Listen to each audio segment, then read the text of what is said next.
Oke, halo Sobat Bang Takir, jumpa lagi dengan saya Serka Kuatnita Yusmita tentunya di studio Bang Takir Podcast. Nah, kali ini kita kedatangan narasumber yaitu dari seorang Babinsa, Bapak Muktadin Babinsa Turi, Kabupaten Lamongan.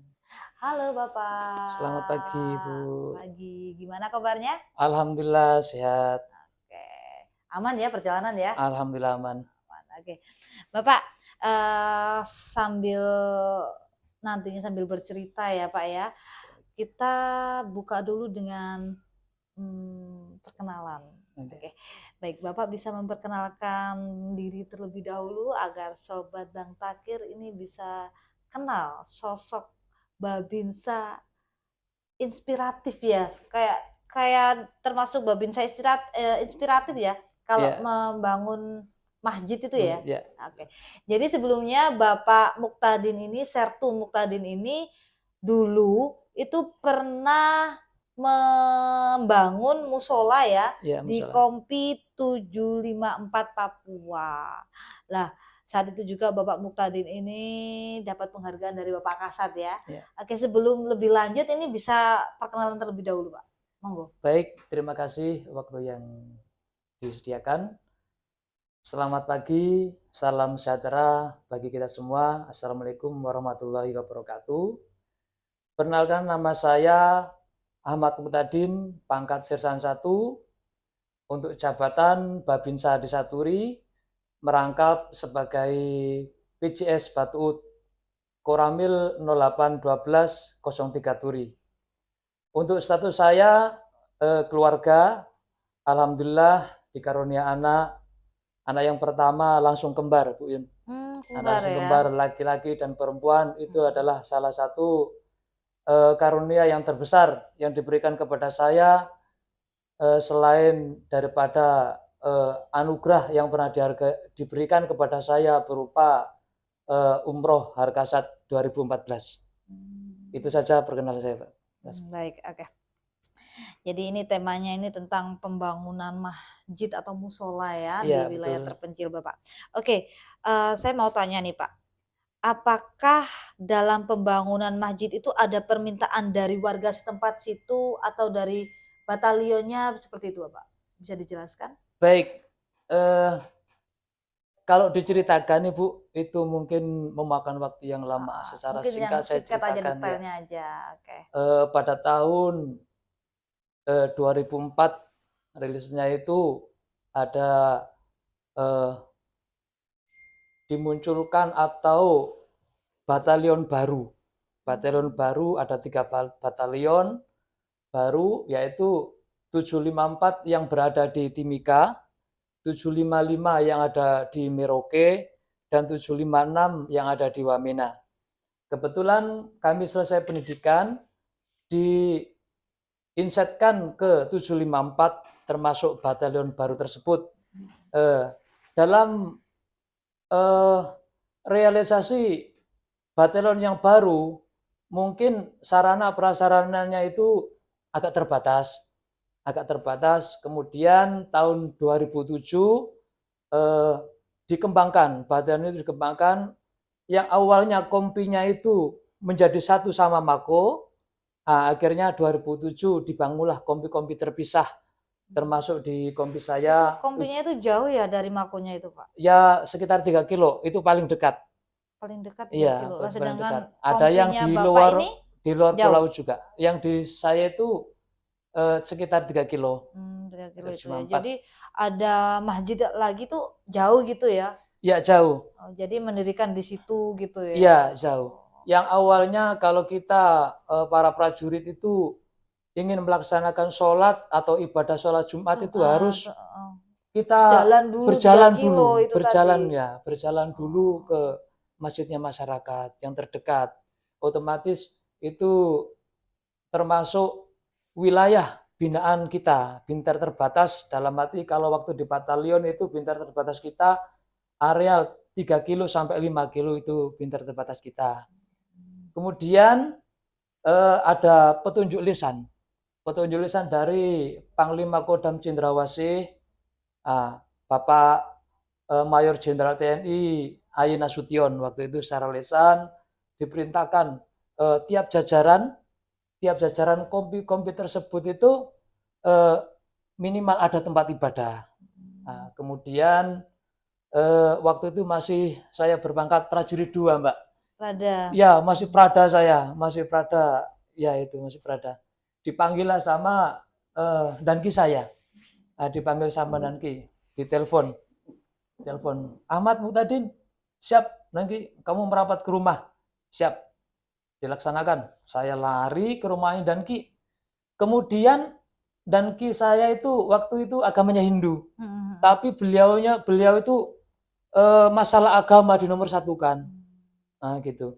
Dipanggil sama danki, akhirnya danki sampaikan, Mat, ini ada petunjuk lisan dari Bapak Panglima Kodam Cendrawasih untuk membuat tempat ibadah. Nah, sasaran yang pertama waktu itu garasi, garasi. Kemudian saya koordinasi sama danki, ngasih petunjuk, ini kan tempat ibadah, apabila dibangun di garasi agar orang layak. Kemudian danki ngasih petunjuk, dan saya juga berantusias untuk membangun tempat ibadah. Akhirnya terwujudlah musola yang dinamakan Musola Darul Ulum.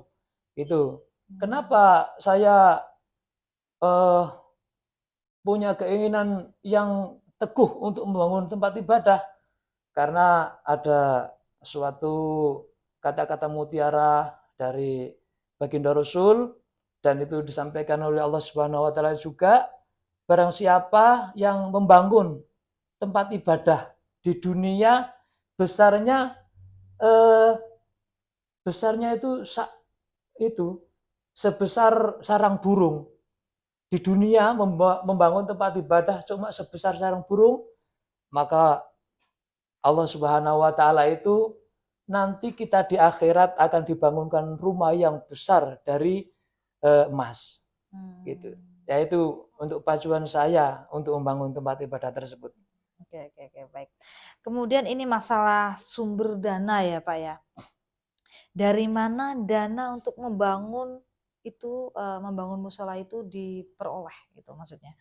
Apakah dari donatur atau organisasi yang bersedia membantu atau bagaimana? Baik, mengenai pembangunan pasti membutuhkan sumber dana yang lumayan banyak. Otomatis membutuhkan pemikiran serta tenaga yang luar biasa, karena ingin menjadikan sesuatu yang baik itu perlu perjuangan, gitu Mbak. Jadi waktu itu saya dengan teman-teman saya ini sesama prajurit itu punya keinginan yang sangat kuat. Kemudian saya sampaikan ke danki saya waktu itu, izin danki, saya mau keluar dulu. Nah, keluar dulu dalam arti mencari rekanan di mana sumber dana tersebut bisa kita dapat dari masyarakat melalui Binter. Alhamdulillah, setelah saya sampaikan kepada para donatur, ternyata beliaunya sangat antusias dengan kehadiran TNI yang berada di Kompi Senapan B, tepatnya di SP3. Akhirnya pembangunan bisa terwujud dengan bantuan dari para donatur dari masyarakat dan sumbangsi juga dari prajurit-prajurit di Kompi Senapan B. Alhamdulillah Pak Alhamdulillah. Ya, para donatur pada seneng Ya, gitu ya, karena ada di situ di tengah-tengah masyarakat, di tengah-tengah warga ada TNI yang bersedia untuk membangun masjid seperti itu ya. Bahkan untuk konsumsinya itu dari masyarakat. Waktu kita membangun, jadi seluruh prajurit membangun, sebagian ada latihan, sebagian yang membangun musola tersebut. Para donatur itu bukan cuma sekedar untuk uang saja, tapi makanan gitu ya. Dari sarapan pagi, makan siang sama makan sorenya itu berdatangan gitu. Alhamdulillah memang waktu itu rezekinya itu sudah dibuka luas sama Allah Subhanahu wa Allah, taala. apalagi kan Kayak gitu. membangunnya kan membangun tempat ibadah gitu, Iya, Pak. betul. Itu di sana itu mayoritas agama Islam juga, Pak ya? Ya, mayoritas di Kompi 8B itu agama Islam, tapi terkhusus untuk warga Papua itu mayoritasnya itu Nasrani. Tapi untuk Tenggang Rasanya itu sangat kuat gitu. Kemudian Pak, saat membangun musola itu, mungkin ada izin yang perlu diperoleh dari pihak yang berwenang setempat kayak Danionnya kayak gitu? Ya, Ibu. Sebelumnya itu apa Danki memerintahkan anggota langsung bikin, Dankinya laporan ke Danyan atau emang inisiatif dari setelah ada perintah tadi tuh ya dari Bapak Panglima, itu langsung ya maksudnya laporan ke Danjong, kami mau mendirikan masjid tuh di sini, gini-gini laporan atau enggak gitu? Ya, baik Bu. Saya sampaikan berdasarkan perintah lisannya Bapak Pangdam. Pangdam 17 Cendrawasih tersebut, otomatis Komandan Batalion sudah monitor. Sudah monitor. Yang bikin kaget Danyon saat itu kok bisa di Kompi saya itu membangun secara permanen dengan modal swadaya dari masyarakat maupun dari Tapi prajurit. itu waktu membangun itu Danyon itu tahu nggak? Tahu ya, tahu. Tapi cuma saat itu Danyon juga ngasih, maksudnya itu donatur juga atau bagaimana gitu? Ya, setelah Danyon tahu, karena waktu itu jadi sebelumnya nggak dilaporkan gitu? tidak, karena berdasarkan perintah tersebut. Nah, yang kompi lain itu pembangunan di garasi itu, yang kompi saya itu mendirikan secara permanen. Dengan itu tadi, otomatis Danki sudah meminta izin. Yang bikin kagetnya setelah 1 bulan pondasi sudah terbentuk. Akhirnya saya melaporkan ke Ketua MUI Kabupaten Timika itu. Jadi Sampai untuk laporan gitu ya? Iya, harus ada izinnya dari Ketua MUI untuk mengetahui ada penambahan pembangunan musola di tempat mana, sehingga lingkupnya MUI di kantornya itu mendetail secara rinci jumlah masjid ataupun musola yang berada di Kabupaten Timika. Dan saat itu musola yang dibangun itu ukurannya besar atau bagaimana Pak? Baik, untuk musola, karena saya berpikir begini, kalau di satu kompi itu kurang lebih itu 150 personil. Kurang lebih 150 personil. Makanya kami membangun juga perhitungan dengan jumlahnya personil. Ya kurang lebih sekitar 150 sampai 200 itu jamaah bisa tertampung. Untuk ukurannya itu ukuran bagian dalam 9 kali 7, 9 kali 8. Untuk luas yang di luar dengan area luar dengan terasnya itu 12 kali 9. Lebar lumayan Ya, ya. besar lumayan. Nampung 200 orang ya. Iya, karena itu sama yang di luar juga sekitaran gitu ya, kurang lebih 200 orang gitu 200 ya. orang. Oke, baik. Dan tadi kan Bapak waktu pembuka tadi menyampaikan dapat penghargaan dari Bapak Kasat ya Pak ya. Betul. Itu berupa apa Pak?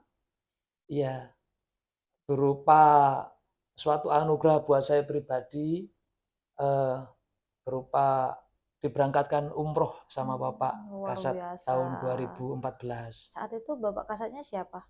Waktu itu Bapak Kasatnya Pak Edi Pramono Edi Wibowo.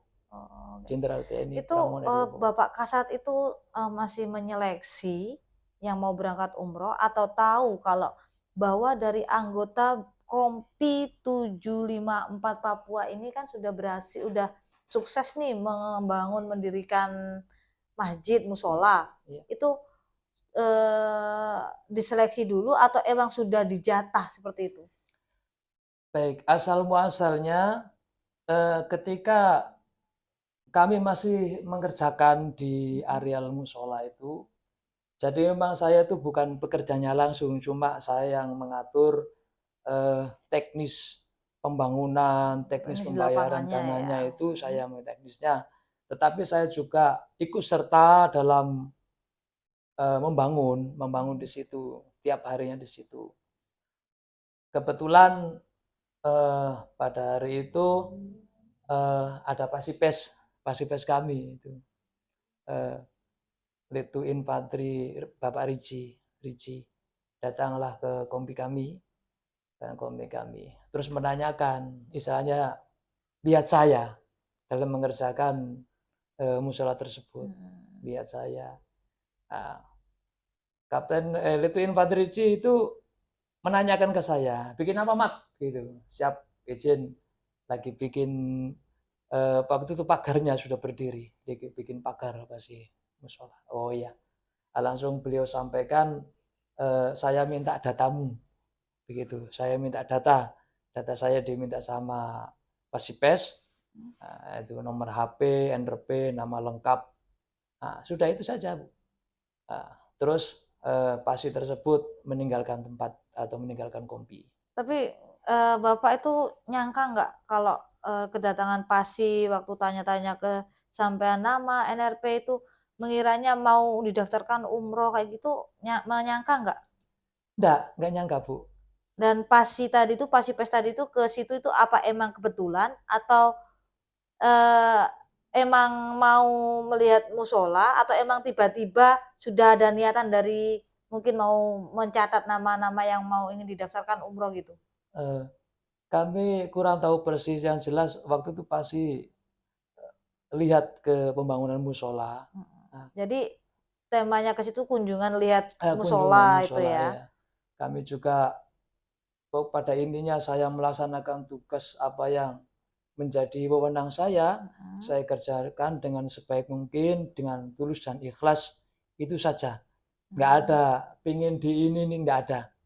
Nah, itu. Kemudian mungkin Kasat itu memerintahkan ya ke bawah anggota yang berhak untuk menerima umroh, mungkin sampai yang dilaporkan seperti itu mungkin ya. Siap. Ya kayak programnya kemarin itu Pak Dudung itu kan juga berapa orang yang diberangkatkan umroh itu ya. Siap. Yang di Mabesat itu. Siap. Oke. Mungkin masih dengar informasi yang sering Bapak dengar atau yang untuk musola yang dulu Bapak bangun itu sekarang masih ada di situ juga? Alhamdulillah masih ada. Dan sekarang semakin bagus. Nah, karena kemarin saya sempat konfirmasi ke Kompi Senapan B, kompi saya, itu alhamdulillah komandan komnya juga berantusias untuk melanjutkan pembangunan musola yang dulu pernah dibangun pada 2007. Mantap, luar biasa Ya, Pak luar ya. biasa. Baik, oke, terima kasih Pak ya, Ya, sudah berkenan mengisi acara podcast di Bang Takir kali ini. Oke, sampai jumpa di episode selanjutnya. Salam Salam Bang Takir, tanggap hingga akhir.